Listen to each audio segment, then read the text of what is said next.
they constituted themselves in terms of having 8 or 4 or 9 women. Something like what that fellow in the audience here have. I won't call his name. He knows himself very well. That being said, so because of those kinds of that kind of information and those kinds of research findings, I did these 3 books on women initially. And then the 4th book on women, which is called Amber Tyler Woman, really emanated from my doctoral dissertation, where I converted my dissertation into a book.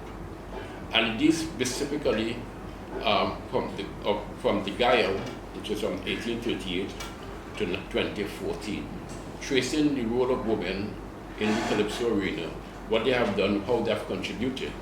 And just to make a point, as I mentioned before, women were central to the Gael. But in 1921, Railway Douglas opened what they call the commercialized Calypso tents in Trinidad, whereby before that, they had coconut branch structures, people just stood up in sawdust to listen to the Calypsos or whatever. In 1921, Railway Douglas, who was part of the West India military that went to fight for the mother country, as we call them in those days, in Britain, returned to Trinidad in 1921, and with his experience in Europe, formed or opened what we call commercialized Calypso tents, whereby he changed the structure of the institution. He used tarpaulin, he used flambeau, he put seats in the environment, and he started charging 5 cents and 10 cents. Now that's 1921, and it was not until 1935 that you had the first female lady in Trinidad to sing in a commercialized Calypso tent in Trinidad. Something was wrong. And therefore my research was to find that out. And it's in the book, and I don't want to spend too much time on that because I could talk about women all day, especially women in Calypso. But the focus is on Lord Shorty. So that was just as an intro to why I have done the work and the research. Lord Shorty and the claim of the inventor of Sokah. No particular individual, whether it's the steel pan, whether it's limbo, whether it's tassel, can make a bold claim that they've created anything. Cultural formation doesn't happen in an individual way or through any one particular perspective. It's a societal thing whereby different things impact what results into what we call it. In the 1960s, in the Caribbean, we were bombarded by rhythm and blues, by soul music, by James Brown, and that whole black consciousness, Aretha Franklin and the whole bunch of them, Curtis Mayfield.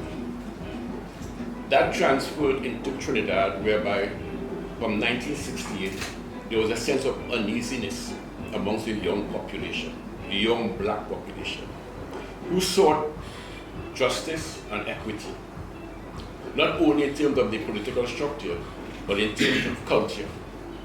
When you listen to the radio, you will hear Bing Crosby, you will hear Pat Boone, you will hear Elvis Presley, and now and then you may hear Lord Executor or Kitchener. After to that, you had the political scenario whereby the black young men felt that they were being ostracized, and then when you talk about the economics, there was a visual disconnect between the young black population and people who you saw working in banks, who you saw having prominent jobs in the society. Added to that, you had this infusion of black music coming from North America, where they were talking about consciousness, revolt, black power, say it loud and black and proud, those kinds of songs.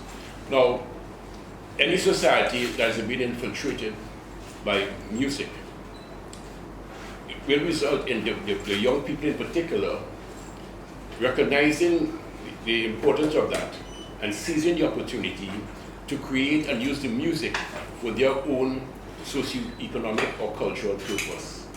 The young people in Trinidad at the time used it politically to confront the government of the day, and it resulted in the 1970 Black Power movement and the social upheaval. Another important factor was that around 1971-72, reggae music through Bob Marley infiltrated the Caribbean and took control of the Caribbean. The Trinidadians in particular, very much what Nightwall will call us mimic men, copied, and everyone became involved in reggae. Everyone wanted to be a reggae star. Now, as the Caribbean people, there's nothing wrong with that. Except though, that within the Trinidad society, what happened?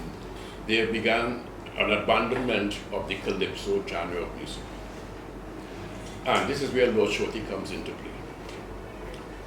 On one occasion, Lord Shorty went to a studio with a prominent musical arranger by the name of Ed Watson. He had a band called Ed Watson and the Brass Sample, with later on, many soca hits. And Lord Shorty confronted him by asking him, what is he going to be doing about the fact that calypsonians are no longer making good calypsos, or people are not interested in saving the calypso? And Ed Watson's reply was, as far as he's concerned, calypso is dead. Calypso is dead, and the young people want reggae and rhythm and blues, and he's going to sing that. And he's arranging that. And Shorty, in protestation, they had a verbal feud. And Shorty said, well, if you're a big arranger, and you're saying calypso is dead or dying, why don't you use your skills to put life back into the art form? And Ed Watson was adamant that by the end of calypso. Shorty now, having grown up in an East Indian village, basically, a place called Lengua in Princestown, South Trinidad, was exposed to the rhythms or the East Indian rhythms and the East Indian instruments, the dholak, the tabla, and the whole structure of the East Indian music. In those kind of communities long ago, people were perceived as one, because people lived as one, shared music, food. In those communities, they were douglarized. One of those elusive dreams that we have been trying to get within Trinidad, to douglarize the society.